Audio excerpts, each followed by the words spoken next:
Call to order the regular meeting of Tuesday, June the 23rd, 2020 at 6 p.m. I'd like to acknowledge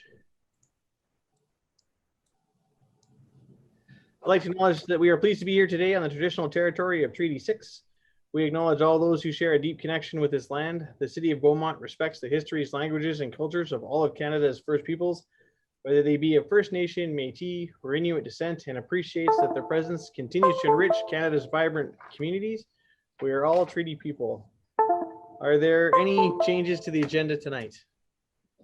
Thank you, Your Worship. And administration doesn't have any suggested changes to the agenda this evening. Thank you. Thank you very much. Can I get a motion to adopt the agenda as presented? Councillor Hendricks. So moved. Discussion on the motion. All in favor, raise your hand and say aye. Aye. Aye. Aye. Aye. That carries unanimously. On the consent agenda tonight, we have 3 items. I move that council consent to approve the following agenda items without debate. Item 5A, the regular council meeting minutes of June the 9th, 2020. Item 5B, special council meeting minutes of June 16th, 2020. Item 5C, regular committee of the whole meeting, June 16th, 2020 meeting minutes. Is there any discussion on the motion? Seeing none, all in favor, raise your hand and say aye. Aye. Aye. That carries unanimously. We have nobody's registered for the open forum this evening. There are no public hearings, and we have no presentations. So that brings us right to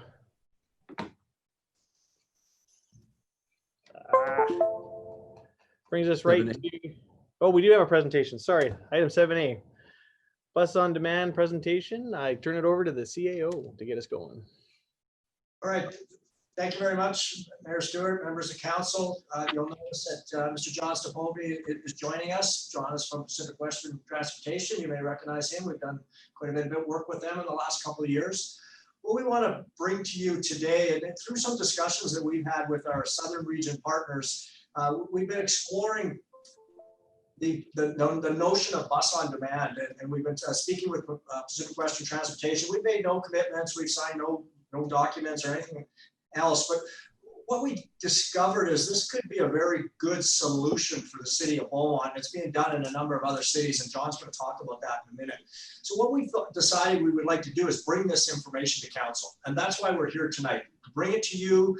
You can accept it for information. You can direct us to follow up a little bit further if we want to explore this a little bit more. But it's really an interesting concept, and I won't do it justice. So I will introduce you and hand it over to the Director of Business Development from Pacific Western Transportation, Mr. Stapovi. Hey, John, welcome. Hey, Mike, thanks. Thanks for that welcome. Just going to try and share my screen here. Hopefully we can get it to work.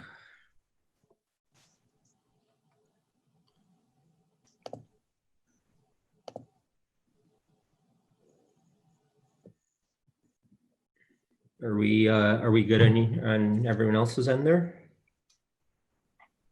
I think that's a thumbs up. Yeah, looks good. Okay, thanks. So yeah, as Mike said, I'm with Pacific Western Transportation, and obviously I'm involved with the Ella project that we did with City of Beaumont, and I'm based here in Edmonton, so quite familiar with what's going on in the local marketplace. So Mike and I discussed a little bit of local transit. We've been in this space, which I'll talk about, for quite some time, and doing quite a bit of transit work in the region.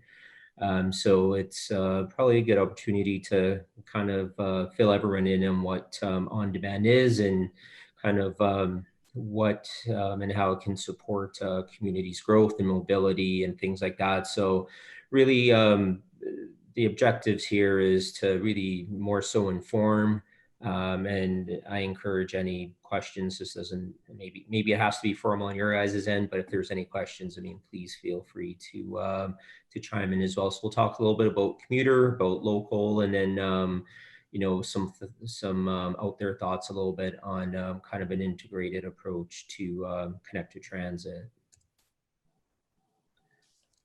So just a quick familiarization. So Pacific Western is a family-owned company headquartered in Calgary, founded actually, the family's out of the Wetaskiwin area. Our founder, he actually started with GMAC and owned Wetaskiwin Motors for many years, and then got into school bus sales and kind of evolved from there. As I mentioned, we operate about, I think the number is a little bit more than 32 now. It's probably about 35 transit contracts throughout Canada. And we actually have the contracts for all Alberta contracted services. So Cold Lake, St. Albert, Fort Saskatchewan, Duke, Spruce Grove, Airdrie. We also have some vehicles with Access Calgary.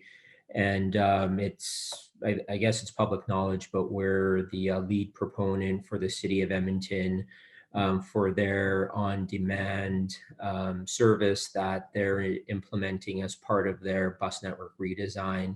So the service in Edmonton will be the largest on-demand bus network in North America.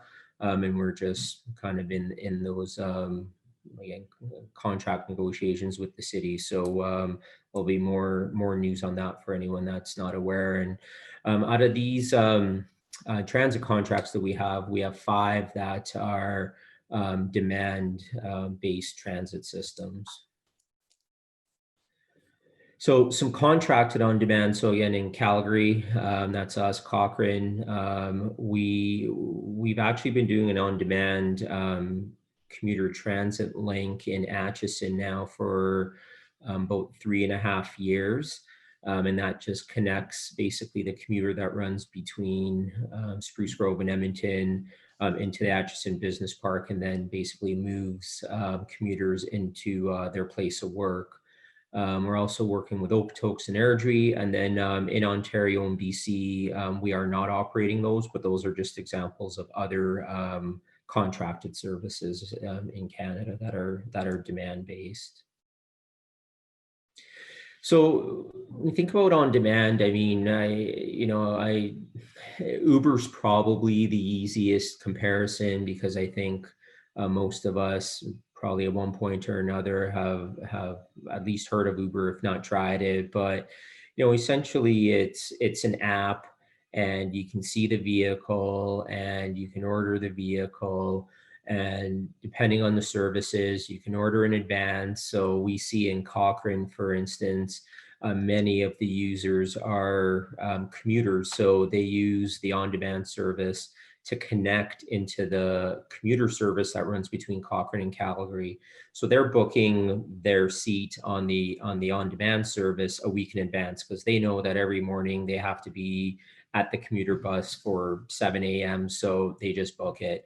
So that's kind of one spectrum of it. The other spectrum is really, truly Uber-like demand, really demand-based. So City of Calgary, we're doing that. We see a lot of usage that is really, truly real-time demand-driven. And when thinking about this, I mean, we really have to think about what the future holds in terms of mobility. It's really about personalization, and it's again more so about mobility versus just transportation. It's how people move, how do they move safely, healthfully. Things like walking and microtransit can all be part of this sort of bigger picture scheme of things. So as I mentioned, on-demand really has several components. So there's really an app for the driver. So driver gets basically information in real time for pickups and drop-offs, etc. Then, of course, the main side of it, there's the rider app, and typically it's an iOS and Android, and then web applications. In many circumstances, we also have call centers set up so people can call in and book over the phone. In some cases, we operate that. In other cases, the cities will handle those, but that's all part and parcel. Then there's administration portal, and that's where essentially all the levers are pulled, all the data set, all the parameters are set. And that's set up where, typically jointly between the municipality and ourselves, we have access, so we can, again, in real time, either adjust or at least view data. The other pieces is open API, so very easy to integrate. So when you talk about like transit app or Google, things like that, and then white labeling. So all that is really, again, really developing it so where it's customized to the city. So it's rather than a PWT app, it becomes a City of Beaumont app. And again, it's really easy to integrate other information and can be integrated the other way. So if Beaumont has some information on a portal, this can be pushed to that as well. So lots of flexibility. So the Rider app itself, again, if you've used Uber, it's very, very similar. So you download the app, you sign up, you put in your information, and then you really have full access. Depending on the services, in Cochrane, for instance, it's free, so there's no payment component. But if it's part of transit and there wants to be you guys would want to charge, that's easy to do, and it's there's lots of flexibility in what that looks like as well. And then there's the driver component. So again, driver login, and once the driver logs in, knows what vehicle the driver's in, and that also pushes the information to the app. So the person waiting can see exactly which bus is going to pick them up and exactly where it's going to pick them up. And it gives the driver those details as well. Within the information within the app, both on the driver and passenger side, you can do cancellations. Driver can track no-shows, and all those kinds of things as well. And on the admin side of things, again, this is where all the system tools are. So it's design, it's just looking at basically all the data sets, all the parameters of what the system is in real time. So you don't need to wait till the end of the month to get a ridership report or anything like that. I mean, everything really is in real time. One interesting component is this last item, which is crowdsourcing. So what that really is. So when we set up an on-demand system, we work with the municipality and gather whatever data points there are. In many cases, we're using school bus data, for instance, as to where people are living and where they're moving, how they're moving, whether or not the municipality has any kind of existing transit, all these data sets. But what crowdsourcing really does is we can really start seeing almost immediately where people are searching. And so depending on the type of system you have, and you can do a door-to-door, you can do a curb-to-curb, a corner-to-corner. Most of the ones that we're doing are what we call congregated stops. So they're predetermined bus stops. So the app basically tells the prospective rider, okay, bus is going to pick you up in 12 minutes and you have to walk to this bus stop. And again, all those parameters could be set. What crowdsourcing does is that if, for instance, in an area, maybe there isn't a bus stop, but for whatever reason, there's high demand. Maybe it's just a little bit of a hot zone for students, let's say, or maybe some workforce that are commuting that's maybe not as dense. So it's really easy to adjust, and you can implement a prospective pickup spot there and kind of ease that. So there's a starting point, but the beauty of a system like this is that it's really fluid and flexible and can scale both up and down very, very easily. So we've got a little bit of information on the on-demand services that I mentioned. So City of Calgary, what we've been doing there, it's been operating for not quite a year, but it was in North Calgary, and it's a newer development. So when we started, there were probably about 1,000 or so, 1,200 people in the area, and the service was really designed to feed into a big transit exchange 10, 15 minutes away. So right away, initially, we started seeing that we're doing about 150 or so passengers a day. And the biggest number that was quite promising is that there was about a 70% shared ride trend. So meaning that it's not that kind of Uber style single passenger trips. They were all 70% were shared trips. So and again, this is a community, no transit, it's new. So anyone moving in really, you know, they're prepared to drive. It's they knowingly moved in there knowing that there wasn't any transit, and we see an immediate uptake. And for those that maybe have been following a little bit of the media, Calgary is really looking to expand this service. It's been really successful in this kind of initial piloted approach, and we're working with them to grow it. So it's been great. And again, the other piece that's really a value here is this rider satisfaction rating. So to see a 4.8 out of 5 immediately is really telling. And again, this is another beautiful piece of going to a service like this is you get real-time live feedback. As soon as the trip's done, you can basically be set up where the passenger just provides its simple a star rating. So could be 1, 2, 3, 4, 5, and you get that easy feedback right away. The other service, as I mentioned, was Cochrane. So again, Cochrane had no transit at all in the community. Their services is accessible as well. So kind of killing two birds with one stone, doing kind of the conventional passenger as well as the para passenger. Within the first 3 weeks, we were doing over 250 passengers a day. Some of it may have been contributed to the fact that it was free, but again, these services are typically, you know, a couple of dollars similar to what transit would be. What Cochrane really found early on was that people were leaving their cars in their garage, so they were choosing to take the service rather than driving, parking in the park and ride, and taking the commuter service.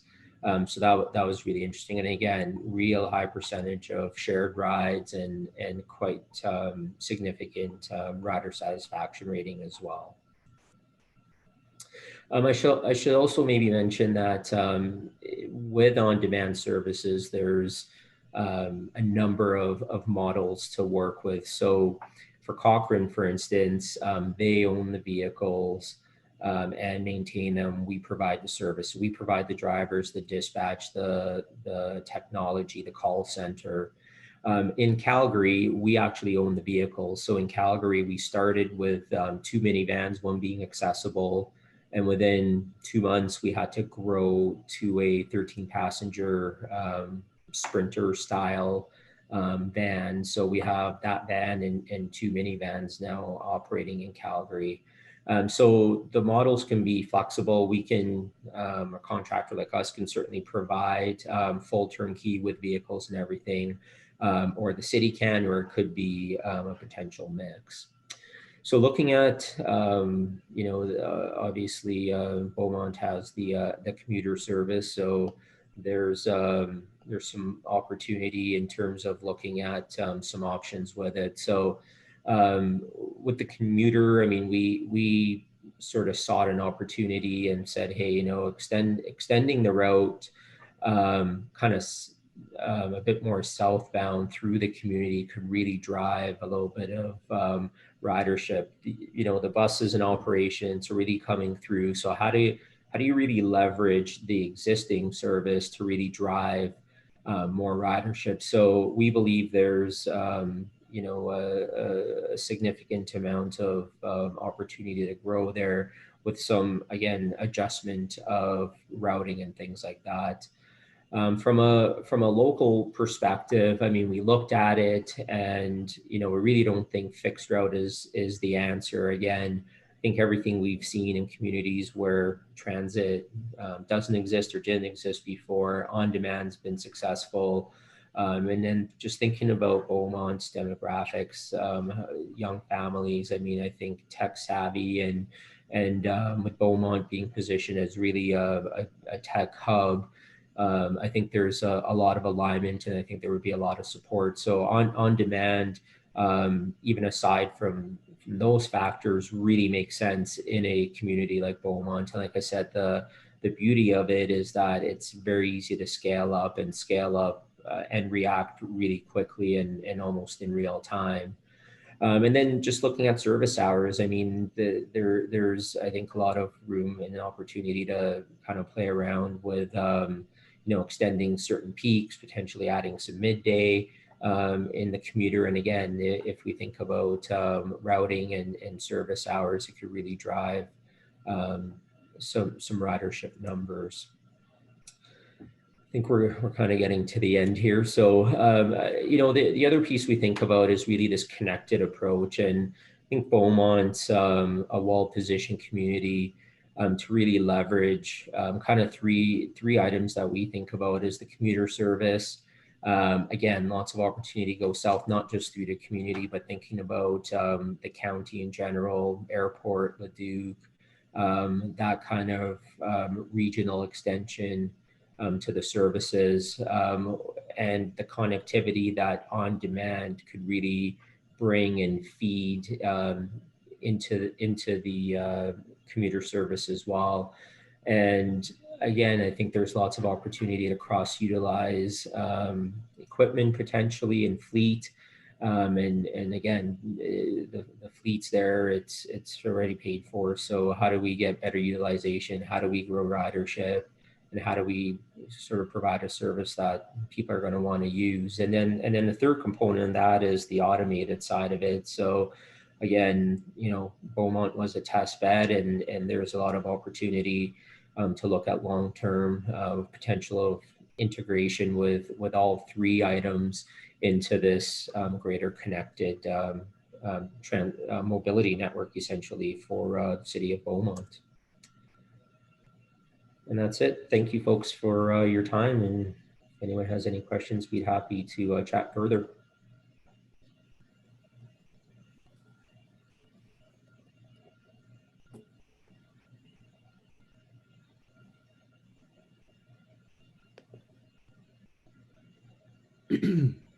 Sorry, I was still on mute there. Thanks, John, for your presentation. I was really excited to be able to have this presentation come to Beaumont. I remember seeing this for the first time down in Wetaskiwin when you presented to their council. Yes. And so I think it's a great system, and I've talked to Jeff Ganong down in Cochrane, and he has nothing but raves to say about it. So I'm really glad we could have this initial presentation with our own council to see what they thought. So I'll open it up to questions from members of council. I see Councillor Munkoff Swain, followed by Danilek, Hendricks, Van Newkirk. Councillor Munkoff Swain. Yeah, thanks, Your Worship, and really appreciate the presentation there, John. Again, I've been following this a little bit in the background and excited to see it come be presented to us here in Beaumont. Definitely heard the feedback from residents about the fact that our transit service right now goes from the BRAC into the city, and it's almost folks who live particularly on the south side down the hill, they got to get in their car and drive up to the BRAC, and that is just it's prohibitive for them, and they might as well just make that extra effort and head into the city. So can definitely see that an option for that commuter service there locally. Couple of questions. One, have you been following the Regional Transit Service Commission work that's been going on, and how do you see yourself kind of playing in that space?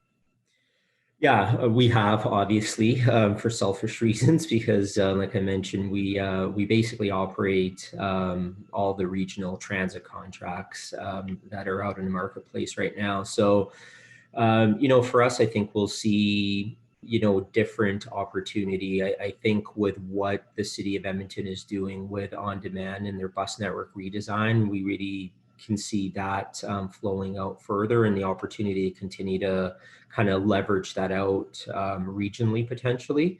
I think there's still a whole bunch of questions that I certainly don't have answers for in terms of what the regional landscape's going to look like. So do we believe that contractors will be a part of it in some way? It's hard for me to say what that's going to look like, but again, I think as the region evolves and things like on demand and things like that come into play, when you go contracted, you have a couple of things. You have ultimate accountability. It's a contractor that you're managing. It's not your own unionized workforce and all the issues that come with that potentially.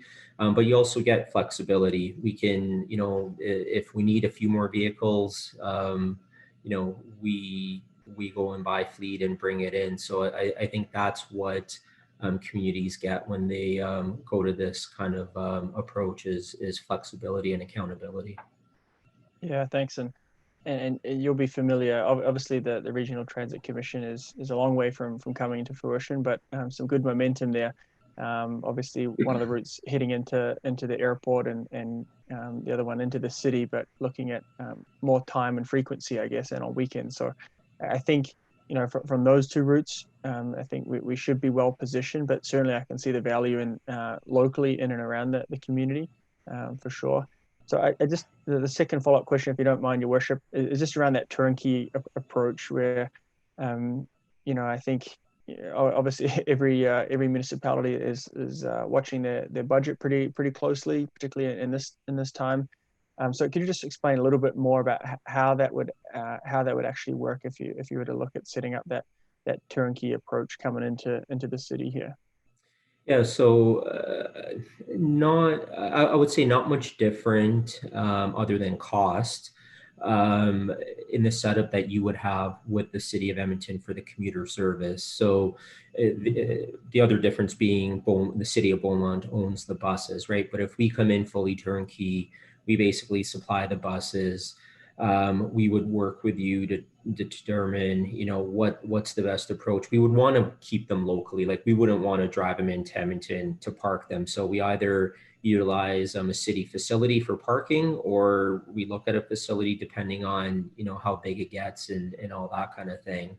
And then it's a negotiated hourly rate. So it'd be X amount of dollars per service hour, and we provide X amount back, and that would include technology. And again, do we want to have the ability to call in to book or not? What type of equipment do we want? So all these play a factor, obviously, in cost. Again, the biggest difference with us is that we've found that we're probably at least 30+% cheaper as an operator than the city. We just have very different overheads, and we have a very different structure. We typically are non-union, but yet, we pay our employees quite well. So we have both models. So even if a municipality has a preference, we're comfortable either way. But that's what it would look like. And again, there's lots of options and a number of ways to approach it. And if council wants to look further at this, we can make a motion and they can bring some of those costs back to us in August or September when we come back from the break. Sorry, Yeah. Sandy. Okay, yeah. No, just a closing comment. It's interesting. One of the things that really surprised me, and it shouldn't have, but it did. When we had something as simple as the local where the Scotiabank was placed, kind of more central downtown, and moved to the north end of the city. And the amount of seniors who weren't able to access that now because it was just too far away from them, and just something as simple as that, right? Whereas this solution would be able to certainly help out the senior population that we have here in the community as well. So I really appreciate the information and spending some time with us this evening. So that's all for me, Your Worship. Thank you, Councillor Danlock. Thank you, Your Worship. It's just a quick question and then a quick comment, if I could. Thank you, John, for joining us. The program, I think, has a lot of potential. I'm very excited about this idea of on-demand transit. You mentioned being app-driven. So is it correct to assume then, not being critical of the idea, but just for clarity purposes, if someone does not have access to an application through their cell phone or tablet, can they still access the system, or are they going to be away from using the system, please? Can you clarify? Yeah, so they're web-based. So if you have a computer at home and you can use it, and again, there's options to have essentially a call center, and don't picture this big office with 100 phones. I mean, we can do it a number of different ways.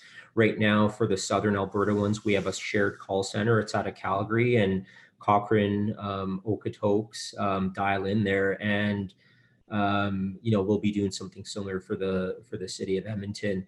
The other thing that can be done as well is again, it's pretty simple technology. So for instance, looking at the community, you can do a couple of different things. One, either strategically even locate kiosks where all the person needs to do is walk up and push a button saying, I need to be picked up here. The community centers, the seniors' homes, their front desks can simply even make those reservations and bookings. And the beauty of these systems are, you as the city would have the ability to customize it. So if you want people to be able to pre-book trips, then that may help seniors that need to get to appointments or need to get somewhere at a certain time. So again, lots of flexibility and lots of options in terms of how to interact with the service. Okay, great answer. Thank you very much. And as you know, you guys were our partner with the Ella program, and a number of people in town weren't too happy with the idea of the route of Ella. But when I explained to them the reasons for it, they were okay with it, but still not like it, they were okay with it. But every person who criticized the Ella program in terms of its direction, we're very much in favor of Ella being a around the ring road system or a commuter system, which plays right into this idea of on-demand transit.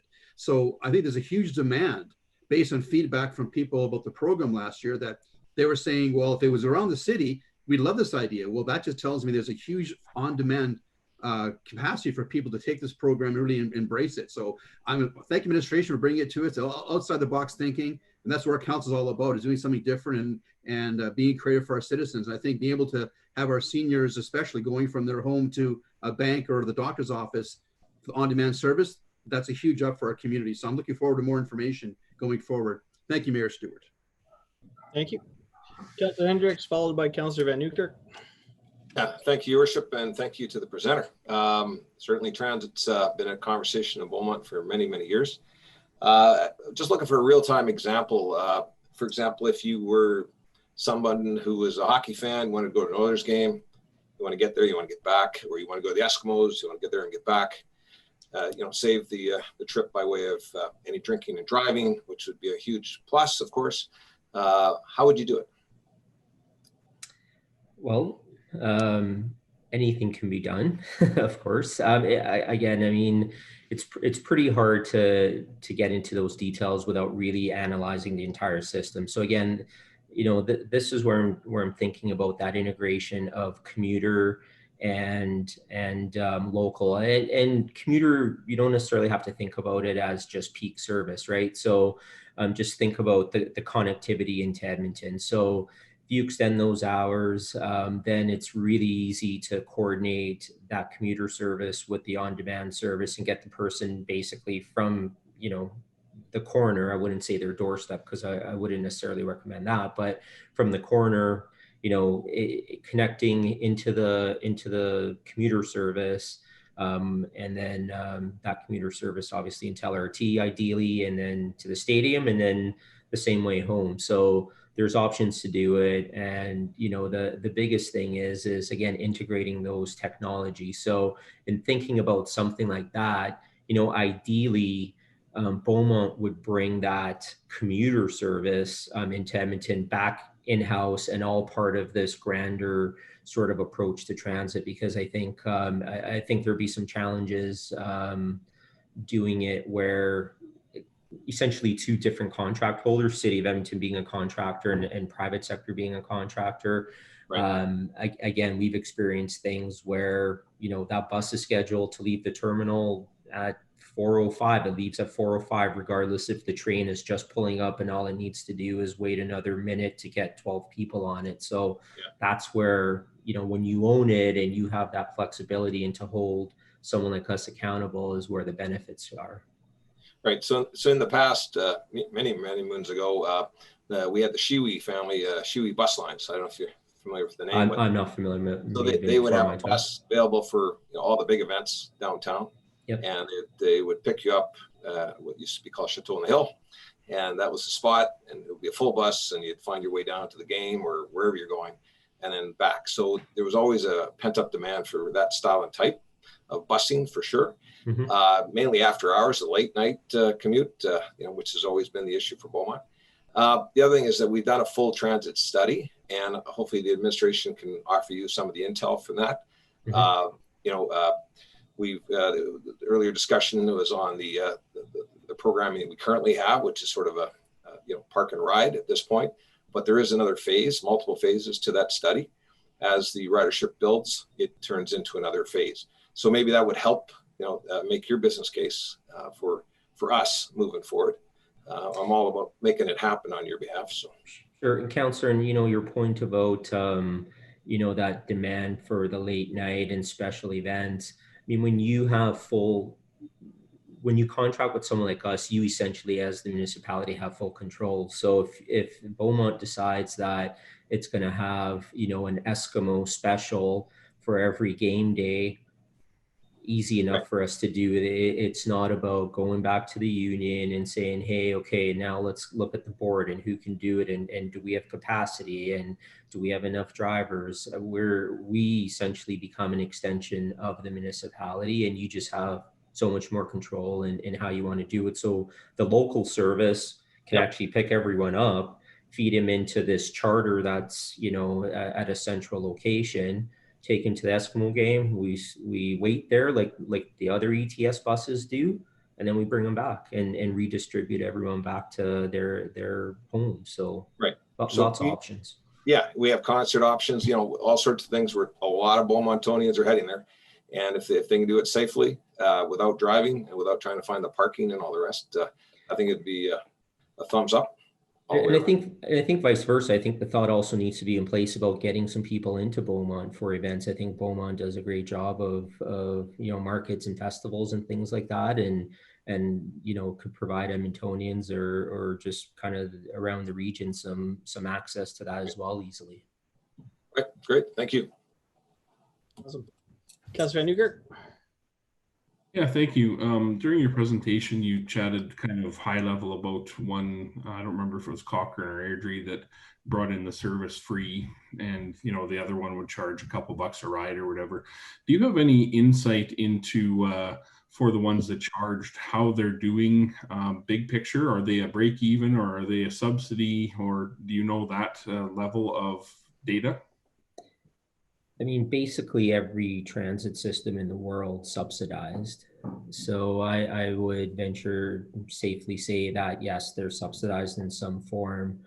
You know, you look at the regional contracts that we have. Most of the revenue for those transits come in through the commuter side, not necessarily through the local side. So I think the city needs to be prepared to fund this, and just needs to, I guess, determine the business case of, you know, can we fully fund it and make it free, which will definitely spike your ridership right away, and your usage will jump, as we're seeing in a place like Cochrane, which they are contemplating charging for as well. And I think their long-term plans was really introduce it free and then kind of introduce a charge for it. Or charge right from day one and start getting some of that fare box recovery. But again, I think when you integrate and you really connect your commuter, which really should be well funded at the fare box, with an on-demand service that can feed that, I think you really can grow it and really sort of lower the subsidy portion. But realistically, I mean, I'd love to say, I know it can self-fund. I mean, it's just not realistic. I mean, you can't charge $10 to get across town. It's got to be, you know, $2 or whatever transit is. With the bigger communities like City of Edmonton, it's just going to be their regular fare. That's what City of Calgary does. I think Airdrie's a couple of dollars, and some other ones are a couple of dollars. Atchison is free. And the way, my understanding, the way Atchison has done it, and keep in mind, it's one bus, peak hour, 5 days a week. So the cost isn't tremendous, but they've basically issued a small tax bill to every business in the industrial park. And it's like a $75 annual bill or something like that. I mean, I'm sure that data is public, but and that's how they chose to fund that. So, but it's a really long answer, but the short answer is the city needs to be prepared to fund it in some way. Yeah, thank you. One more question, Mayor. So I followed in the news kind of the Cochrane's growth and start, and you alluded to the success they've had. Maybe just if you could share with me just a quick 1 minute of Okotoks. What did they start with, and what was their outlook? What was their expectation, and what happened in that first 1 to 3 months? So Okotoks, I would say stumbled a bit because there were some issues with them getting their equipment. So it was kind of, okay, it's going to happen. And then there was a delay, it's going to happen. And there was a delay. And it was decided that we would supply equipment, which we kind of wanted to kind of all along. Right now, they're doing well. Okotoks also has a commuter service. So the big usage is peak hours connecting into the commuter service. I mean, obviously COVID's sort of stifled that a little bit, but similar numbers as we see kind of with Cochrane and the city of Calgary. Pretty good satisfaction ratings, pretty good shared ride. The majority of the service is commuter that we're seeing there, not a ton moving within the community. Yeah, that's good. And I guess my final comment is like, you bring a bunch of those lessons learned along with you, right? So I think that's an important piece. So thank you. Yeah, and sorry, just one comment to that. And we've also tested, and when I say tested, I don't mean on the bench on behind a desk. We real world tested a number of technologies. And a quick example was our original technology partner in the city of Calgary that we presented. Once we got to implementation, no other way to put it than that they failed. And we had to make a switch, like basically within a few weeks of launch, and we brought a different partner to the table. So to your point that, it's not only the expertise of, the different communities and different variables, but we have a good working knowledge of the different technologies, and we feel comfortable that we can bring the right one right off the start to ensure ultimate success for a city like Beaumont. Thank you. Councillor Barnhart. Thank you, Your Worship, and thank you for the presentation, Mr. Stabavi.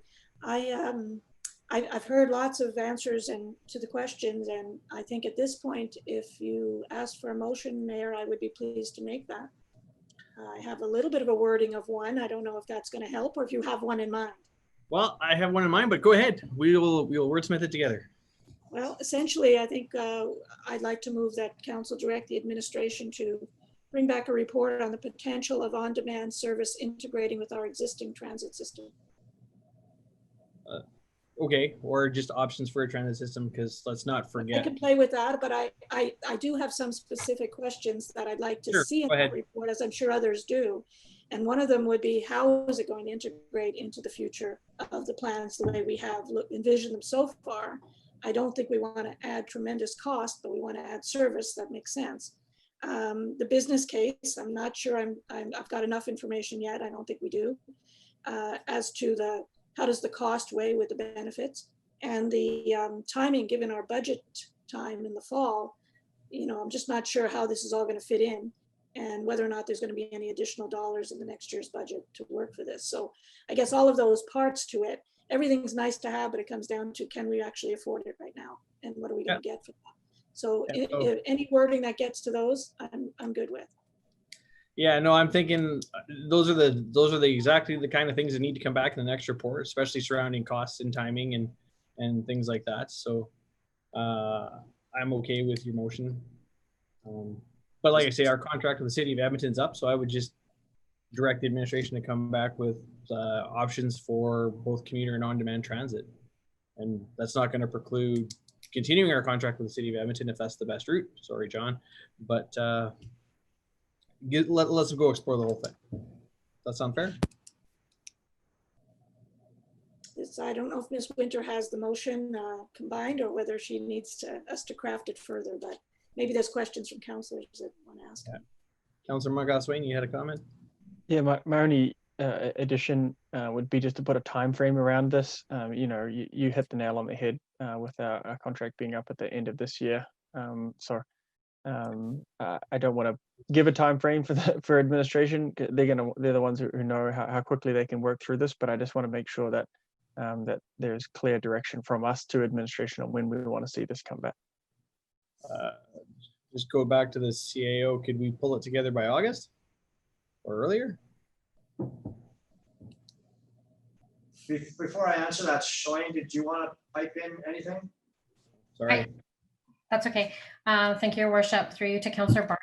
I just want to clarify because there's just been some words thrown around. So what I have that council direct administration to bring back a report on commuter transit and commuter and on-demand transit system in Beaumont, including how it would integrate into Beaumont and the cost benefits.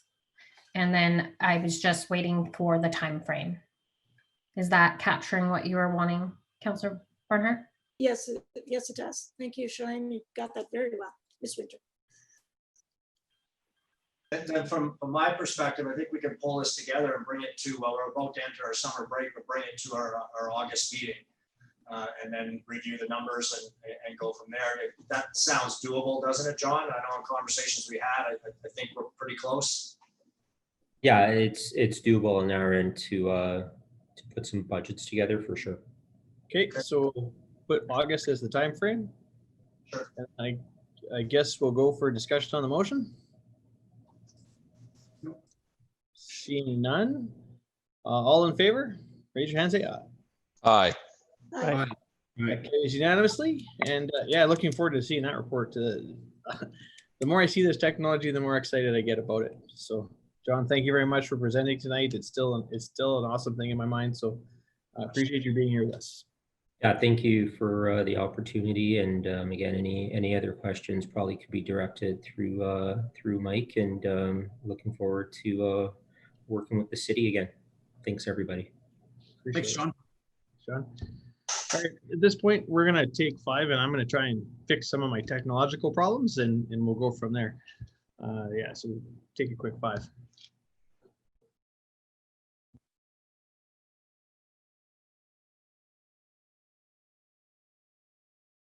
Okay, so we'll call the meeting back to order and thank you all for bearing with me and the technological problems that I've been experiencing. I think we got it under control, but we'll find out shortly.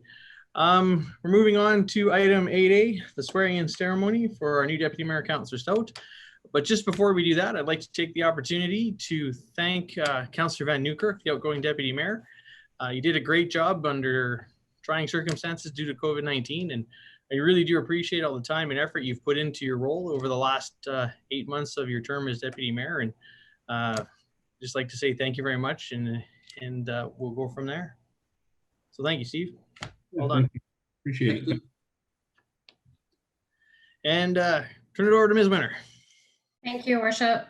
Through you to members of council and the public, at the organizational meeting following the 2017 municipal election, council determined that the deputy mayors would be appointed on an 8-month rotational basis. Upon the completion of a councillor's deputy mayor term, the next councillor in rotation is sworn in person at the last regular scheduled council meeting prior to the expiry of the current deputy mayor. Due to COVID-19 and virtual meetings, we were unable to swear in Councillor Martin Stout in person at our meeting this evening. Earlier this morning in council chambers, Councillor Stout was sworn in as deputy mayor to take effect July 1st and expire on February 28th, 2021. I have a video that I will be sharing this evening of the swearing in ceremony, and I will share my screen now.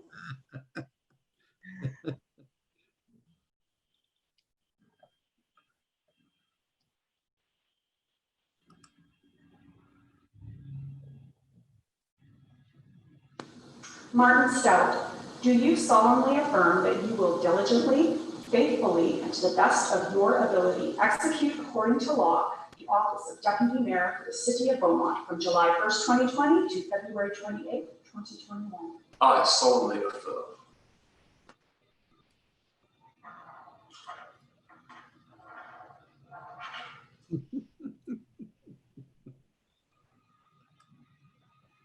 Thank you, Your Worship. Thank you very much. Congratulations, Councillor Stout. Looking forward to having you serve your 8-month term as deputy mayor. Apologize. Apologize that we couldn't do this in person. That was the best we could do. So just a quick round of applause for both Steve and Martin. Thank you, guys. Appreciate it. Which you kind of had to be there. Yeah, look good. Brings us item 8B, curbside waste collection recommendation. Who from administration is going to take this one? I am Jennifer, but I can't get my video going. I'm restricted by the host. There we go. Thank you. Good evening, Your Worship, Council, and members of public. My name is Jennifer Bosso-Hudak, and I'm the Director of Operations for Beaumont. On April 6th, we enhanced our curbside waste service to a weekly pickup schedule. It was in anticipation that more people at home would generate significantly more waste per household during the pandemic. This was a temporary solution to address this anticipation, and our waste app, collection calendar, and website had shown we should be resuming our bi-weekly pickup on July 6th. I draw your attention to the table and graph on the report that was submitted. The increase in tonnage for the 2 months of our weekly pickup, April and May, indicates an increase of about 16% from 2019 compared to the 2020 for the same period. Today, administration recommends to resume bi-weekly curbside waste collection on July 6th. Thank you. Thank you very much. Just before we open it up for questions and comment, is there a member of council willing to move the recommendation? Councillor Van Newkirk, so moved. Discussion and questions on the motion. Members of council willing to ask. Councillor Danluck. Thank you, Minister. Just a very quick question, Ms. Bosso-Hudak, if you'd be able to answer it. We did increase collection, you mentioned, as a proactive idea. How much have we actually spent over our budget because of that? Any idea? If not, that's not a huge issue, just a curiosity for this evening. It was basically, it's 18,520 per month. So 37,000 right now. So we'll have one more month. And that's really what we've done. Okay, So, simple as that. That's why I was yeah. assuming Yeah. to people listening at home, they get an idea from the graph. Thank you very much for your reply. Seeing no further requests to speak, go. Oh, Call. can I? Councillor Stout, go ahead. Quickly, I just want to confirm. Thank you, Worship. Ms. Bosso-Hudak, the savings here, they're in the document, but I just want to confirm we're looking at $18,520 per month less if we move back to bi-weekly. That's Correct. That's correct and unrevised, I assume. Yes.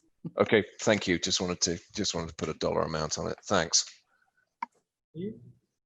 Seeing no further comments or questions, call the question. All in favor, say aye. Aye. That carries unanimously. Garbage collection going back to bi-weekly as of July 6th. Which brings us to business item 8C, multi-use field and west recreation space. Mr. Suter. Good evening, Your Worship, members of council and the public.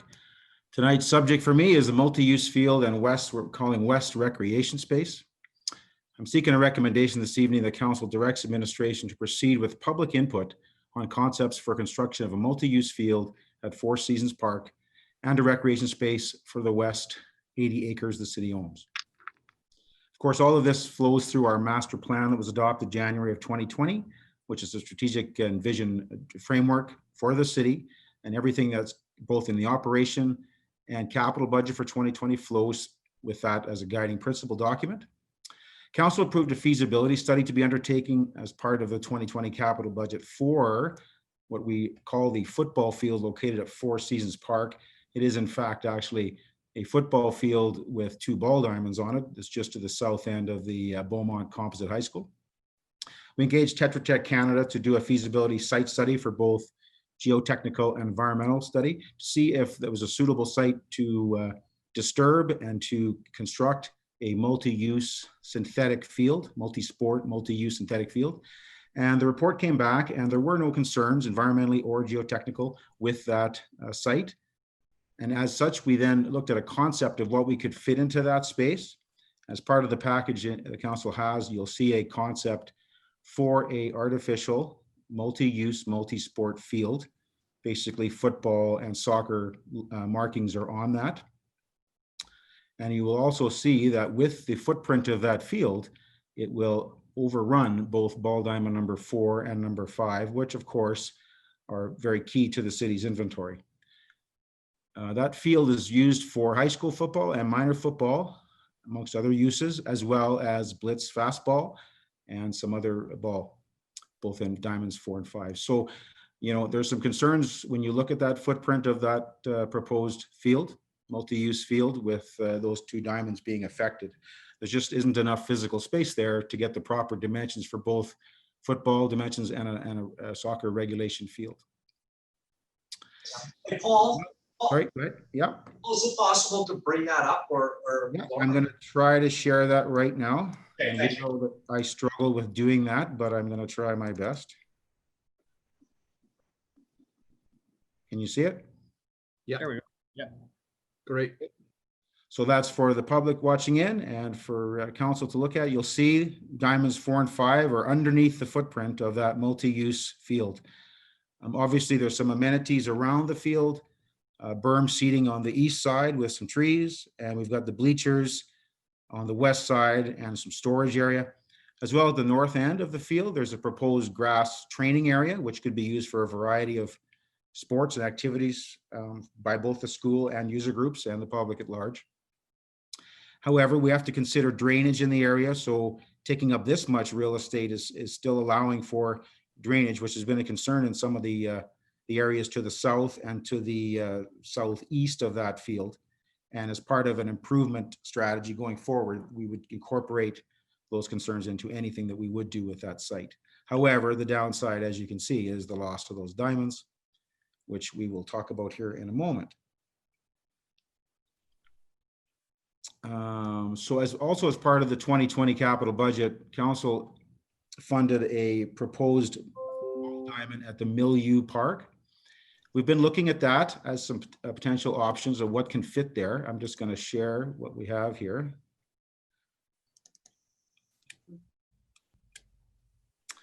We asked the architect to give us some options, what could fit at the Milieu. And what this first one you'll see is a ball diamond, which of course is over top of a soccer field. There's just showing you for illustration purposes, there really isn't room to put anything there. You've obviously got the 225-foot diamond, 275 and 300 markings, and which would also be your safe area you'd want for flying balls and whatnot. So it's too crammed in that location. Moving to the next site, he proposed we would put it there over top of an existing and used soccer field, just as illustration purposes, and you'll see it encroaches on an existing diamond. So the point I'm making with showing you these is that we have a lot of limitations on physical space there for diamonds that would meet the needs for the residents. The third image you'll see will be in the open space that I think the intention of this project would fill. Currently that space is grass, as well as in the winter we use a small piece there for outdoor skating. This is a minimal size diamond, 225, that would serve some of the younger folks. We would have to relocate the existing trail to accommodate. However, you see the 10-meter safety zone that the architect put on there, which is obviously a recommended thing to consider when you've got flying balls both into the outfield as well as foul balls and such. You're close to the road, Colonial Way on the north. You've got a residence northwest corner, and then you've got a few residents to the south, which, you know, is a consideration when you're putting that into that space. And then, so that is the second project that we're talking about. And I'm trying to wrap all of this into one conversation because it all kind of connects. If you go back for a moment to the multi-use field, and you've now taken out potentially 2 diamonds there. If you put a small diamond here at Milieu, you've probably have not met the need there. You've now lost a diamond, and this is a small diamond anyway. It's going to serve, like I say, the younger folks, but it may not be serving what we're trying to do here long term. Yeah. So the final piece to this potential puzzle would be what we call the West Recreation Site, for lack of a better term at the moment. There's obviously a legal name, but it's the 80 acres that the city owns in the annex land, which as part of the Elan area structure plan, not designated specifically for recreation space, but I'm just going to pull up some potential concepts here. So the first one you'll see is showing a small parking lot, 107 stalls, off-leash dog park, obviously very small, 1.25 acres, and 2 diamonds. This parcel is about a 10-acre parcel, about half of the frontage on Township 505. And at this point, obviously, council, these are just concepts. Anything further on design would be what we're seeking through public engagement with both our user groups, the public at large, and other stakeholders. Now, option 2, if you were to just have 1 diamond there, you could have a potentially larger off-leash site with just showing you that you can see the diamond just illustrated underneath there, or over top, I guess, of the off-leash for dimensions. Another option would be you didn't build any diamonds, you could have quite a large off-leash park and potentially future diamonds in that location. And the last one would be probably meeting the needs of immediately and in the future. I know the capital plan under the Our Places in Play master plan showed from 2021, 22, 23, it was recommending 1 diamond be constructed each year. So this provides us an opportunity to do 4 diamonds potentially on that location with a fairly, decent size 6-acre off-leash park and a parking lot showing a 261 stalls. The only thing on this, this would not most likely, if this was to proceed one day, this is most likely not where it be located. And the reason I say that is because we would have to consider the area structure plan, and I believe there's a road that runs north-south from Township 505 in that as the development would unfold.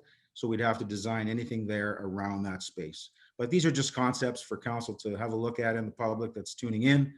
And obviously, I'm seeking tonight to go out to the public, have a quick turnaround on some of the stuff in the next few weeks, as best we can with both our user groups and the public at large, and get some feedback on the concepts that I've kind of talked about. 3 things kind of rolled into one, just to show the relationship though with each decision and the domino effect you have when you make a decision in this area. But we're trying to accomplish a few things here with one effort. So I'll leave it at that, Your Worship, if there's any questions. Thank you very much, Mr. Suter. I really appreciate the presentation tonight. Yeah, it's good to talk about all these projects in context because they all sort of move in parts together. Because I would hate to lose ball diamonds for the field and then not replace. I like the concept on the west area. We'll see what our residents have to say about that. I'm perfectly willing to send it out to consultation and see what comes back. I'll open it up for questions and comments from members of council. Councillor Van Newkirk. Yeah, thank you. I think just a big picture comment from me, echoing some of what the mayor said, but I think what I'm liking about what I'm seeing right now is that administration has taken the approach to link the 3 capital projects together to try and come up with a solution using 3 moving parts. We're looking at this as one movement, or it's been presented to us in one movement, although there's three things at play. So just to thank you to administration for considering that. I love the idea of the 4 diamonds out on the West Recreation space. That allows a staged approach for construction. And also I'm really liking the dog park on the west side and just the options that we have with space on that. And yeah, cognizant of what Mr. Suter said around where that would be placed. You have to drag and drop that into the appropriate spot based on the plan. So I'm just going to leave my high level comments for now, and I'll probably have a couple more detailed questions after. Thank you. Sure. Councillor Danlock. Thank you, Mayor Stewart. As Councilman Newkirk mentioned, Paul, great work. Really out of the box thinking in terms of putting the 3 phases together. And I want to thank council. I did suggest back at budget time the idea of having a ball diamond on the Milieu Park location. It became part of our capital plan, and sometimes capital plans change. And now seeing the diagrams as you laid out, I think the money we would have spent on a ball diamond there is money better spent with these 4 diamonds over here, my personal opinion. I think going out to the public and get some feedback is a great thing for us to do. It shows out of the box thinking. The 4 diamond location you got there now makes a lot of sense to me. The milieu spot has been a grassy field for a long time. And I think the suggestion we're doing here shows council is looking at spending money as prudently as possible. A small diamond milieu would be nice, but maybe having 4 here is a better use of money in terms of long-term planning. It does meet our recreational master plan requirements as well. So great work on this so far, Paul. I got a couple comments. I'll let other councilors please chime in, and I may have one more comment then. Mr. Stewart, thank you. Councilor Barnhart. Thank you, Your Worship, and thanks, Paul. Really, Mr. Suter, it's a great bit of work you've done here. My question is, in the report that we received, there was quite a bit more than we usually see under the budget and financial impact. And I don't see Mr. Dowler on the call at all. My question is really perhaps to the CAO. This is a different way of doing capital, and I know this is a different year, but I guess I'm concerned. I want to see this go ahead, so let me be perfectly clear about that. But I'm just concerned about what will change in our capital budget and how things that we were thinking were going to go ahead may not go ahead now. And are we not reopening the capital budget at an inappropriate time when budget's going to come right after that? So it's just the budgeting process this year has been awkward for a lot of reasons. First it was the change of government, and then it was COVID, and now, you know, this again is a good project. I'm not saying it isn't, but I'm just really reading what I see in this report and feeling that we maybe have not missed a step, but we maybe have to do something different before we proceed to consultation. I guess the other part of it, I wouldn't want to have our residents think that we're going ahead on something without having checked out the financial situation more carefully. CAO, and then I got a couple comments. Yeah, actually, Paul and I have had this discussion, and Paul, feel free to weigh in here. What we will do is come back with some budget options. Also, go out to the public and see what they think of the concepts to begin with, and then come back. I think Paul's be prepared to share here, you know, the fact of moving the Milieu Park, packaging these projects together. We think we're going to do them extremely well as far from an economics perspective. And whatever extra money is required, we will come back to council in mid-budget stream, if you will. Paul, do you want to fill in some of those blanks? Yeah, thank you. I think that's fair comment. Some of the wording that I put in the document, the request for decision under financial piece analysis, Mr. Dowler had helped me with that. So some of that was just to point out that, you know, this is not a typical way administration would fund a project like this. This would be typically done during the budget workshops and that time and be part of the capital. This year obviously is a unique year, and we were funded the feasibility study. We were funded the Milieu Diamond. We were funded $75,000 to look at the 80 acres, what we could do. And I think we were just trying to connect the dots here to see if we couldn't make it all work rather than trying to piecemeal it independently. And look at it as a global project, which will serve us now and in the future. However, there are some flags to be raised when the process isn't not as smooth and it's not ideal as we would typically want to see. And I can't speak to the impact this would have to the city's books, if you will, going forward. And I think that's why that wording is in the document there, just to draw attention to it, that it wouldn't be a typical way to do this. And they're definitely something council has to consider. But this evening's request is just to take this out as a concept to see if we're going the right direction for the public and the user groups. Is this what we want to do? Does it make sense? And the dollars and cents of it all would come after. One, if I may, Your Worship, just to follow up on that, do we usually take a project out like this for consultation before we have the budget to do so? The budget for the project. Mr. Shooter or CAO? I would say typically not. I think the difference this year is with COVID. I think the other piece I didn't mention earlier was it is a bit of a unique situation because our fields are not being used this year as they would be. So there's that context. If council was to consider this, it might be a unique opportunity to get some of this work done with minimal impact to users. But no, I would say no, we would not typically do it in this manner. And I'd like to echo those comments a little bit. I know that sometimes it's counterintuitive when we're into these kind of things to try to move these types of projects along midstream. But from an economic recovery perspective, it's when you're looking at it as a city government, we're better off trying to put surge into the economy and try and help ourselves out of this. So there's that aspect to look at. And I do know that the government they haven't really announced anything yet, but there's grant money coming early, there's grant coming a lot. So I'm looking forward to Mr. Dowler doing a proper financial analysis when this comes back. I'm comfortable with sending it out to the public without having the budget, because if the public comes back and tells us we're on the wrong track, then we can pull it off and no harm done. But right now it checks a lot of boxes, and because of sort of time constraints for construction and the COVID-19 world, I think we should roll with it. Councillor Barnhart. I appreciate what we're all saying. It's unusual, and I am just a bit concerned about raising expectations, because I know from my past experience when the groups that would be using these facilities see the possibility, it's going to be really hard to say, no, we're not going to do that if we find out it's going to be very expensive to do so, or if the grants don't materialize. So I'm cautious about it, and I would like to have had Mr. Dowler here so that he could speak to his concerns, because as I said, I don't usually see that in our reports, and to me, he's looking after our books for us, so I think that's important to listen to him. Nope, I agree. I'm not saying you're wrong. Councillor Daniluk, comments?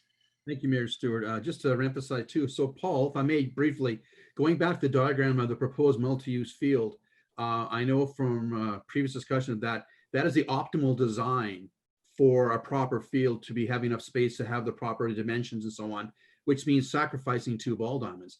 And I know we simply can't build a field, sacrifice 2 ball diamonds and say, gee, too bad, so sad. We have to replace those diamonds somewhere else, which means the bigger picture you've outlaid to us does tick off those boxes. Mayor Stewart mentioned that we are thinking outside the box. We're trying something different here to be proactive and look after the needs of multiple user groups who've been underserviced in terms of football, especially rugby, field hockey, that sort of thing. So, and having more ball diamonds suits our long-term plan for our community. So I'm very excited about the work you've done here, Paul, and going for the next step with public consultation, getting some feedback from the public. As Mayor Stewart said, if the public says, gee guys, what are you guys doing? This is a crazy idea, and it dies there. Well, that can happen. Then we've lost nothing. But with this way, we're gaining momentum by going out to the public and being creative and showing ways of looking after our citizens' needs. So I'm looking forward to the public consultation. Thank you, Mayor Stewart. Councillor Stout, followed by Councillor Van Newkirk.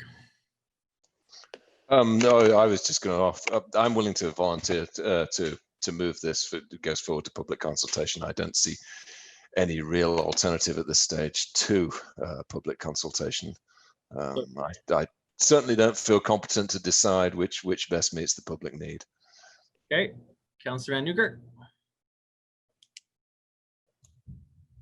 Yeah, thank you, Worship. I was just going to move that we move the recommended motion that council directs administration to proceed with public input on concepts for construction of a multi-use field at Four Seasons Park and a recreation space for the West 80, Northeast 2850, 24.4 acres.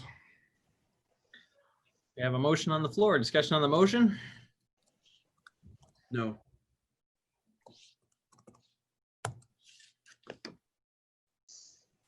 All right. Seeing none. Oh, Councillor Barnhart.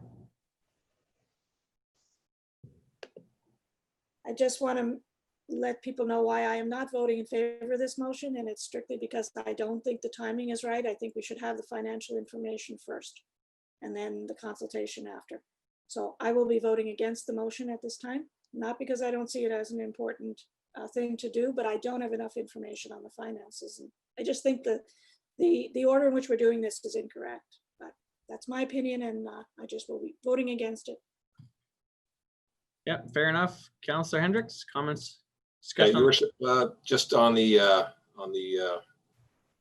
ball diamond package where the 4 diamonds are shown, I wonder if we could just put that back up on the screen.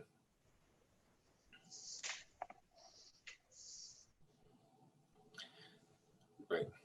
So I would add, in terms of this consultation process so that it's 22.7 acres of 80.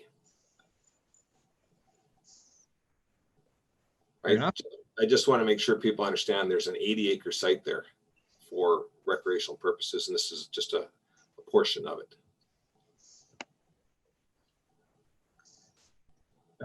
Thank you for the comment, Councillor. And the only other comment, of course, is yeah, this is awkward. This is all in reverse, but we're kind of stuck with what we've got, and if we don't have the funding to deal with it later, then we'll take it on the chin. But we'll have that debate then. So. Fair enough.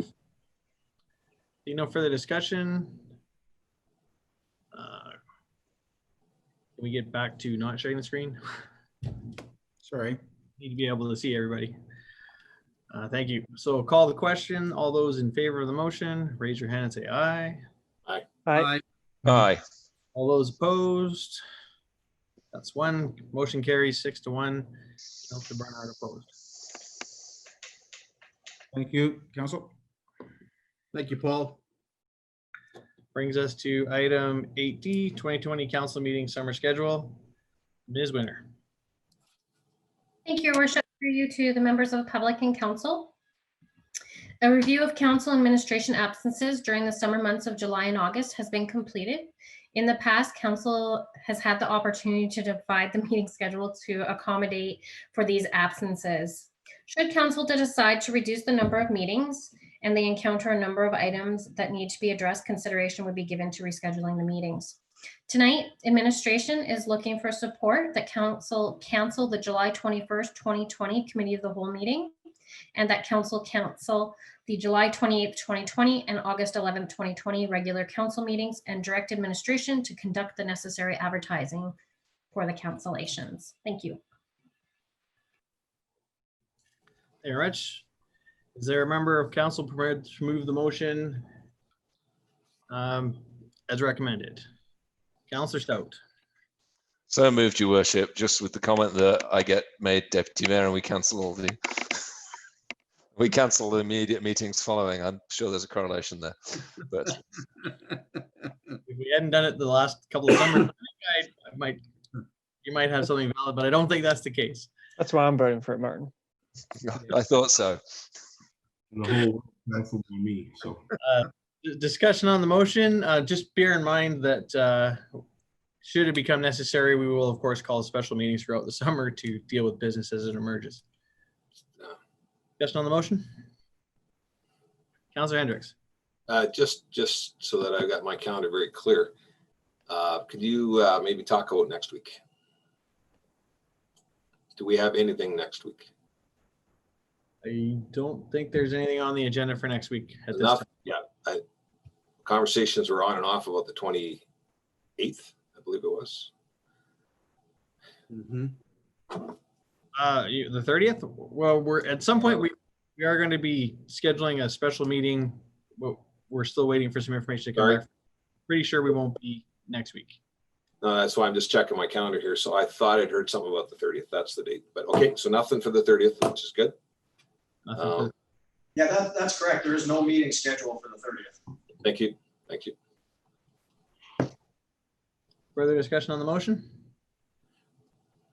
Seeing none, all those in favor? Aye. Aye. Aye. Unanimously.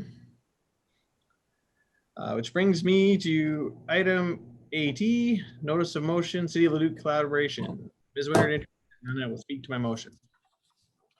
Thank you, Your Worship. In accordance to bylaw 974-20, once a notice of motion is made, it will be placed on the regular council meeting agenda. At the June 9th, 2020 council meeting, Mayor Stewart made the following notice of motion.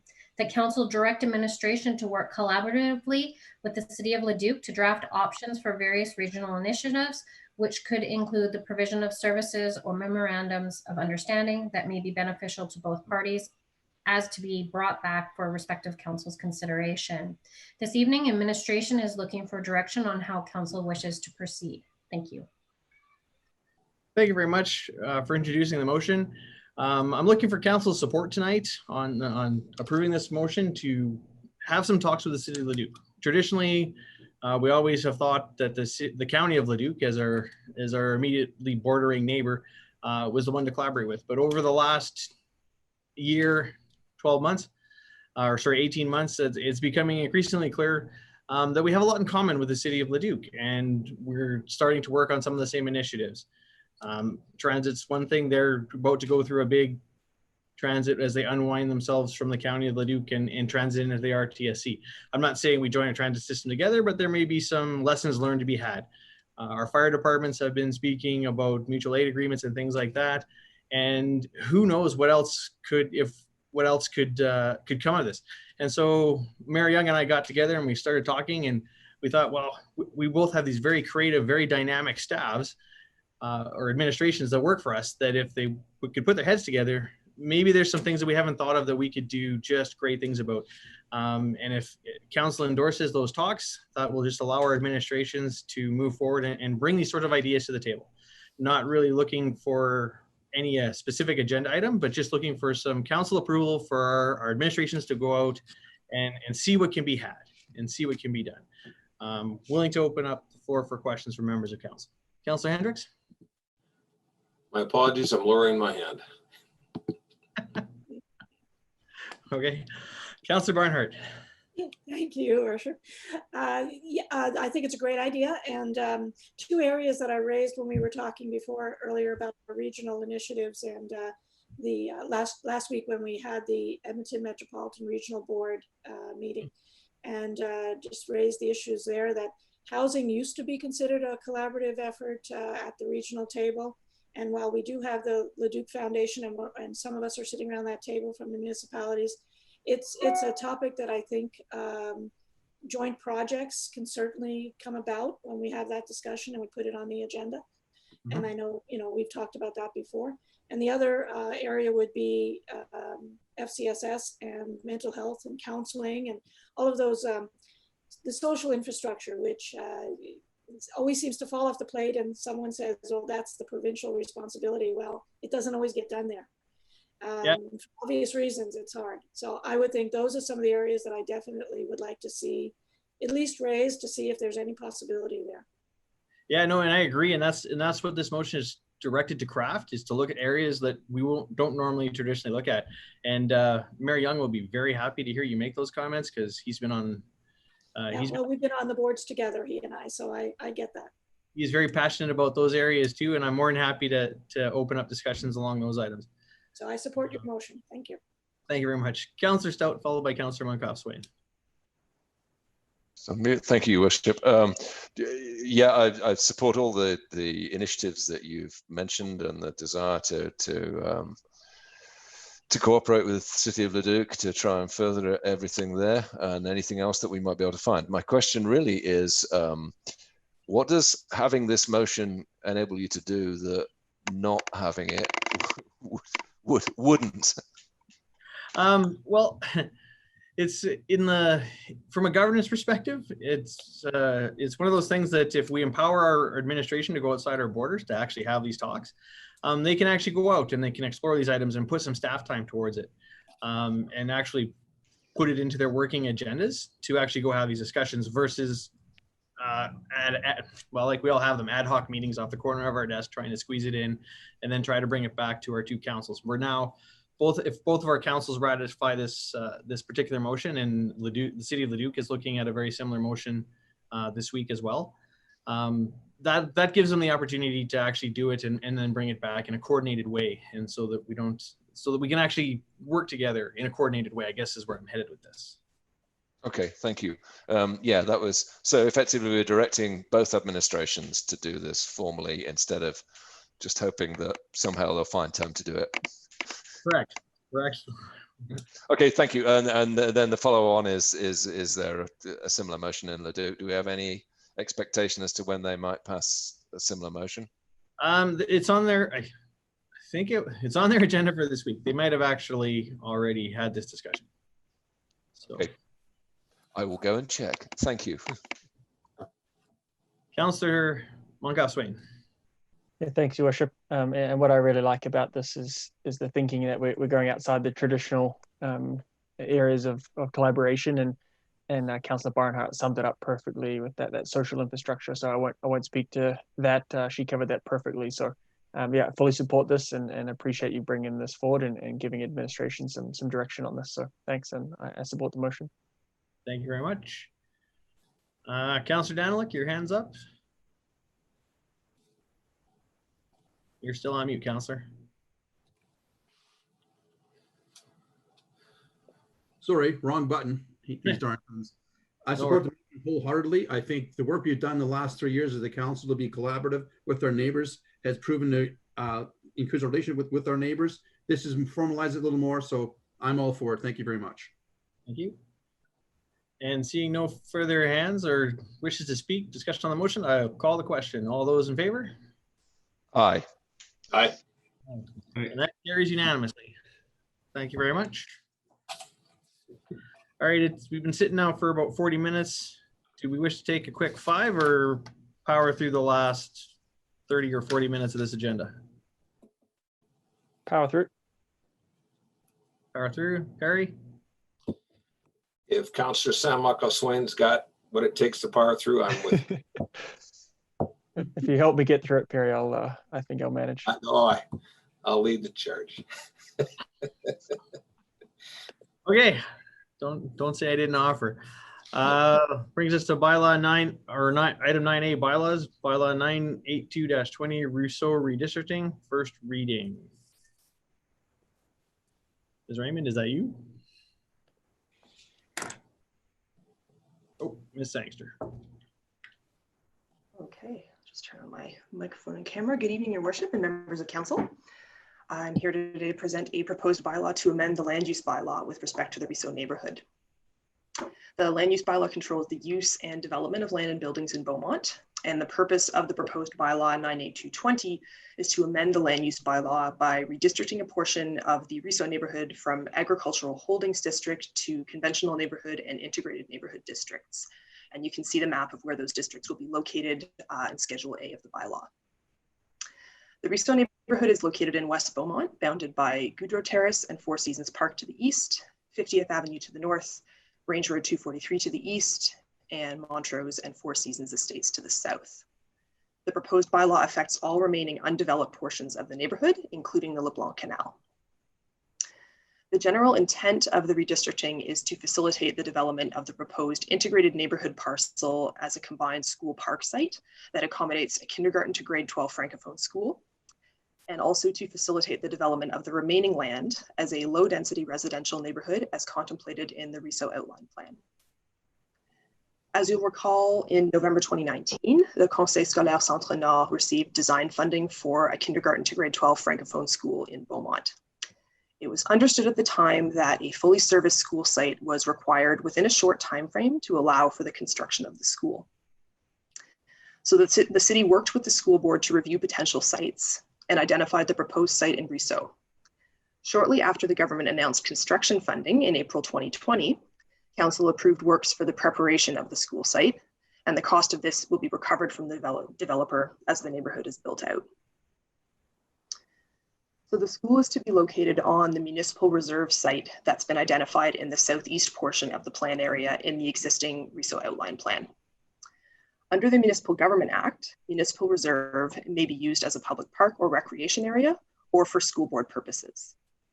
The school development is to include a publicly accessible schoolyard that is to be developed in accordance with the direction provided in the outline plan. It's proposed under this proposal that the municipal reserve site be redistricted to integrated neighborhood for consistency with most other school sites in Beaumont.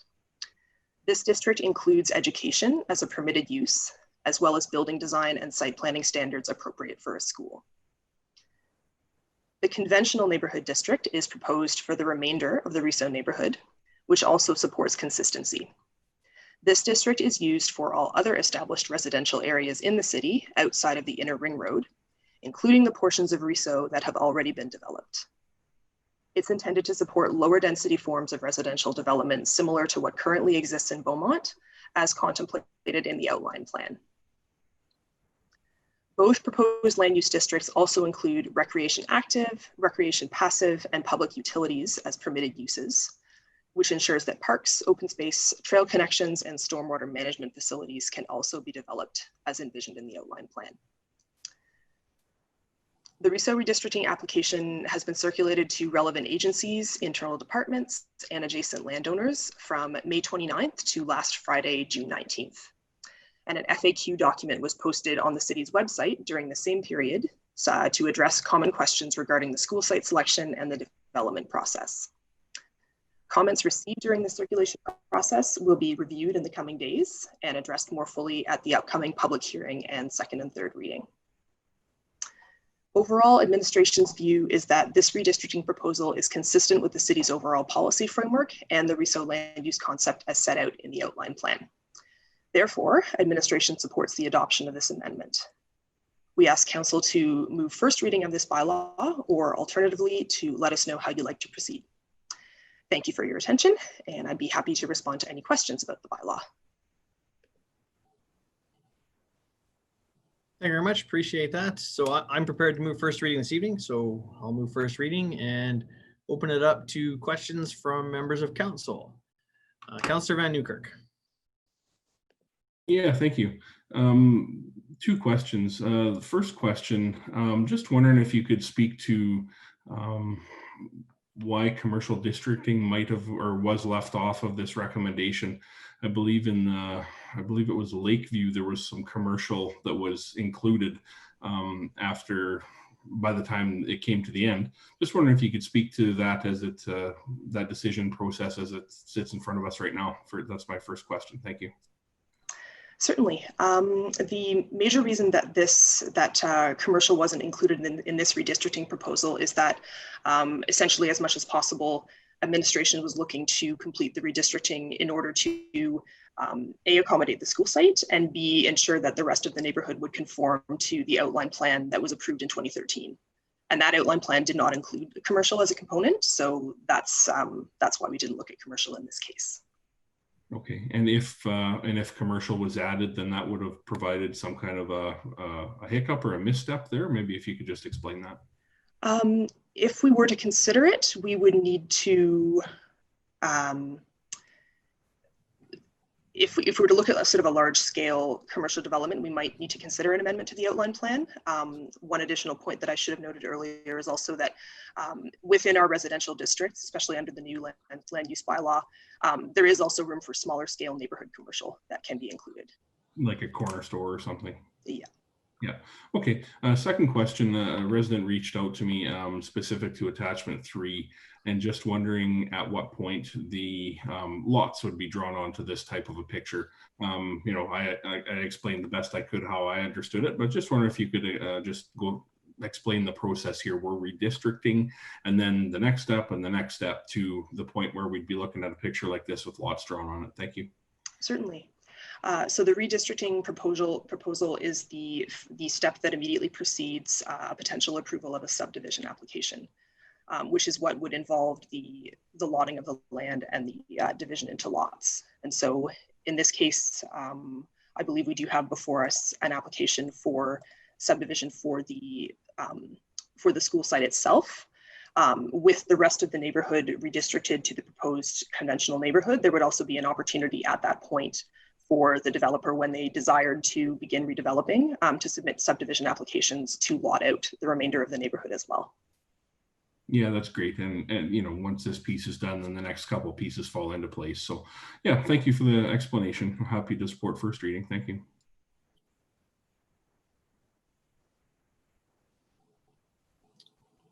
Further questions on first reading? All right, seeing none, all in favor of first reading, raise your hand, say aye. Aye. Aye. Aye. Aye. That carries unanimously. Brings us to councillor inquiries and reports. So we'll start off with inquiries. Do members of council have questions of admin this evening? Councillor Hendricks.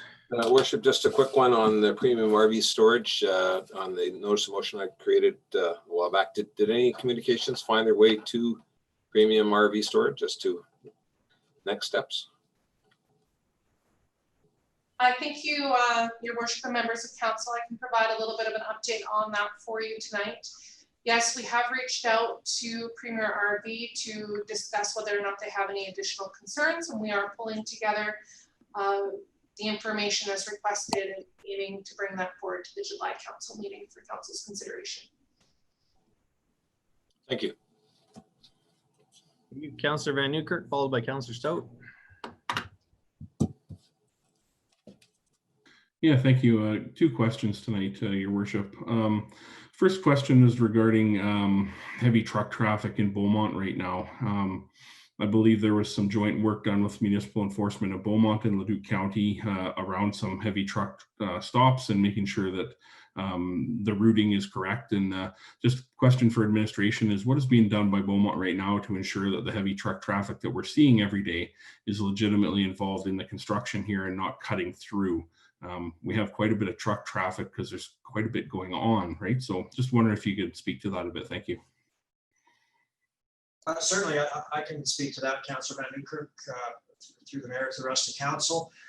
Yes, we earlier this spring, Beaumont Protective Services reached out to our counterparts in Leduc County to put a joint task force together to take on or at least start monitoring the heavy truck traffic. They've got equipment that we don't have, like scales. They have trained peace officers that can deal with this, which we don't have just yet. So we had a good plan put together, and then at the last minute, Leduc County pulled out and said that, you know, due to other priorities, they couldn't assist us any further. We've since reached out to the city of Leduc to come up with a similar plan. But in the meantime, municipal enforcement has continued their efforts and they're focusing on the heavy traffic in our roads. We've generated 6 files this spring regarding heavy vehicles on city roads, including 1 violation because there was a heavy truck on our road with no road use agreements. We also issued 1 warning for the same reason. But more importantly, we've actually entered into 3 more road use agreements. We had some people who were using our roads and weren't aware of our systems. So we now have 3 more road use agreements with transport companies in and around Beaumont. So that's good because then we're able to communicate the requirements and we know the schedules and we can monitor it as best we can. So we're going to continue to proactively patrol those roads and use the bylaw that we have and both the heavy vehicle bylaw and the dangerous goods bylaw. So we are monitoring it regularly. Okay, thank you. Yeah, it's disappointing we weren't able to continue with Leduc County there, but Leduc City, you know, collaborating with us in lieu of, I guess, is a great thing, and it speaks to the mayor's notice of motion tonight and the reasons for that. So, thank you for that update. Second question, Mayor. Sure, go ahead. Yeah, so this question is around crosswalks and how the city determines the location and priority of new crosswalks. So just wondered if the administration could speak to that. You know, how do we figure out where they go? How do we prioritize them? And wonder if there's any new crosswalks planned to be installed in 2020. Thank you. Thank you, Your Worship, and through to members of council. So crosswalks are determined in a couple of different ways, as you touched on. There's kind of a different process for new crosswalks that are being developed as opposed to crosswalks, say, within existing developed areas. So I'll just give you the general overview here. So locations for crosswalks are determined by administration. They're based on tax standards regarding guidelines, setbacks, sight lines. We look at what the roadway classification is. So it's a local neighborhood road, an arterial road that's designed to move primarily traffic, you know, more vehicular traffic. So we would be not wanting to have as many pedestrian crossings, say, on that type of a roadway. But something where we were, say, downtown, or we were looking at areas where we were trying to enhance pedestrian connectivity, we're going to be looking for more frequent connections. Our new land use bylaw put in standards for where a mid-block crossing would be required to minimize the length of blocks and to provide more options for pedestrians to get around safely. And it also increases the permeability of the grid by providing those more options. So it makes it easier for people to choose walking to get to their destinations. And that's stuff that we've also talked about within the transportation master plan as well, that direction there. Our area structure plans are required to identify safe routes to school and major and minor road crossings. In new areas, we would be finalizing the exact location of these crosswalks and final approval certificate as the final lift was going in on those roads. So we would be looking at those through the ASP process, so the statutory planning process, right through to the engineering drawings and subdivisions. So we're checking those out the whole way through. In existing areas, they're based on a determined need for intersection improvements based on resident inquiries, complaints, traffic, pedestrian counts. Some intersections may be flagged as needing those traffic calming measures, whether or not that might be crosswalk or pedestrian lights or curb ball belts or something of that type. That would be handled through our traffic calming program. We do have 2 crosswalks that are going to be installed in 2020. The first one is a new 3D crosswalk that's going to be installed in July near Dance Row School. It's where the multi-use path crosses Rue Montelay. The difference with this 3D crosswalk is that it's going to be unidirectional, not bidirectional, which means so the other 2 that we had installed were bidirectional, where you could try to see them from either side, and we found that that didn't really work as well as intended when that actually went out on the ground. So this one's going to be unidirectional. It's going to be supplied to us by ATS Traffic, and they were providing that to us at no cost. Yeah, so that one was a promotional one there. And then the, as we mentioned before, the 3D crosswalks are intended to enhance that pedestrian driver experience to determine the safety and help with that. So it's a highly utilized intersection there at near Dance Row School. The pedestrian counts are quite high. So this one you can expect to see in before the school season reopens, hopefully in September 2020. And the second one is another crosswalk that will be installed at the BSRC at Rue Eaglemont there with pedestrian lights prior to the September opening of our new rec facility.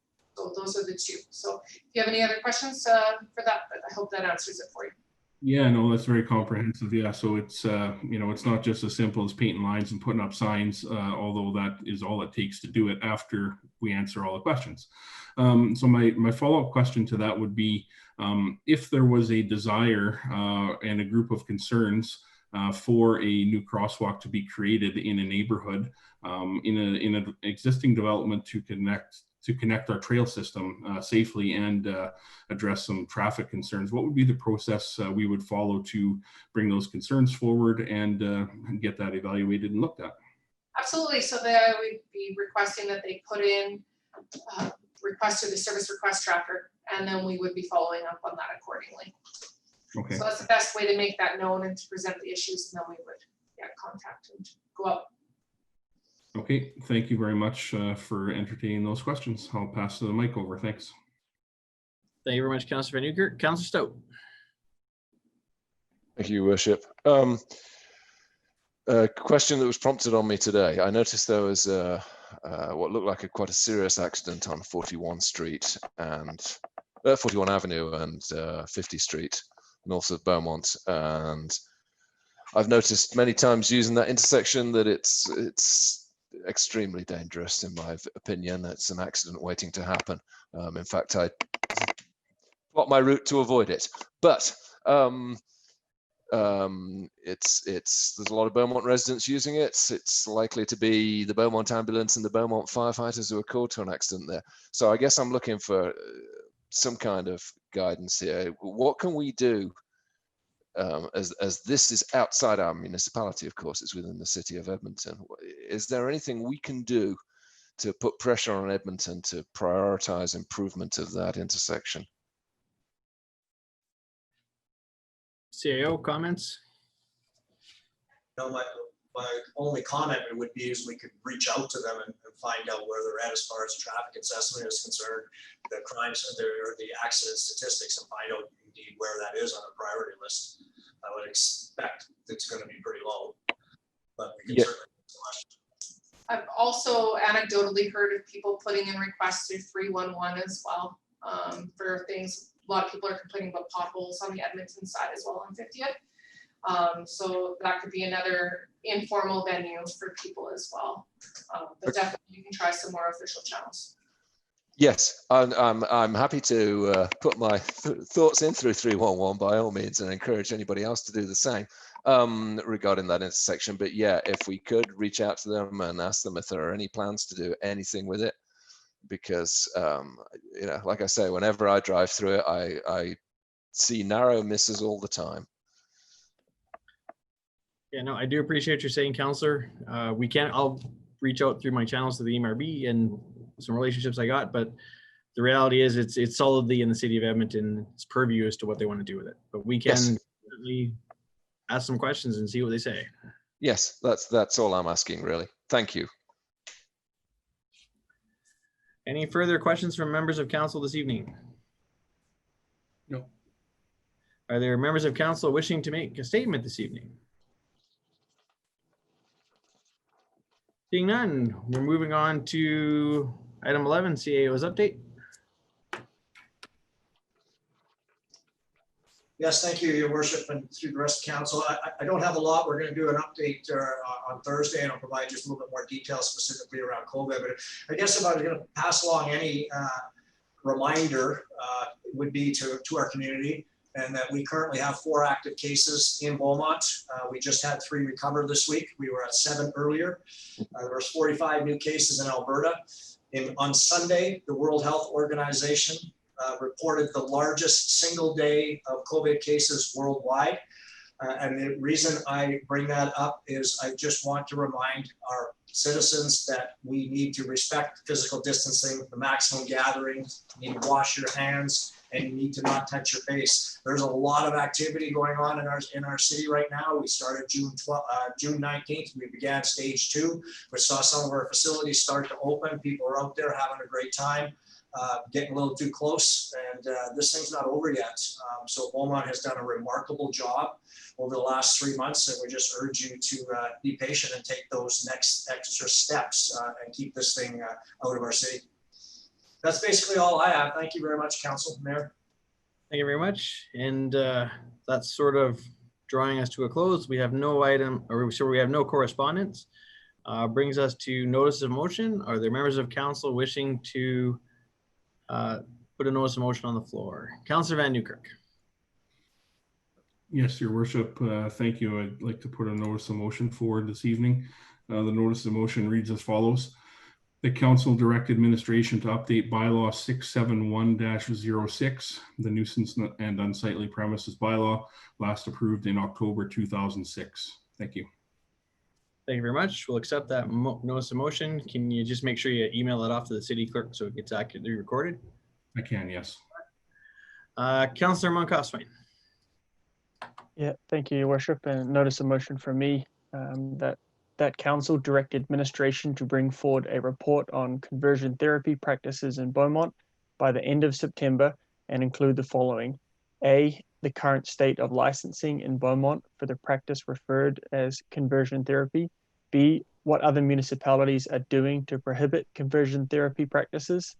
C, how does the federal government bill C8, an act to amend the criminal code conversion therapy, relate to what municipalities are doing to end conversion therapy practices? And D, what options are available to prohibit the practice of conversion therapy in Beaumont? And I have sent that off to Ms. Winter there, so she has the wording. Thank you very much. Thank you for sending it off, and we'll accept that notice of motion this evening. Are there any other councillors with a notice of motion tonight? Okay, seeing no further hands, we have no items in closed session, which leaves us to adjournment. So once again, thank you all for your hard work this evening and going right through. And once again, please pass on our thanks to our administration and our great staff for all the hard work they've done through COVID-19 and getting our community back up and running again. The work that has gone on has not gone unnoticed, and we do appreciate it. And with that, we will call an adjournment and see you all at the Thursday briefing. Thank you very much and have a great night. Thank you. Good night. Night.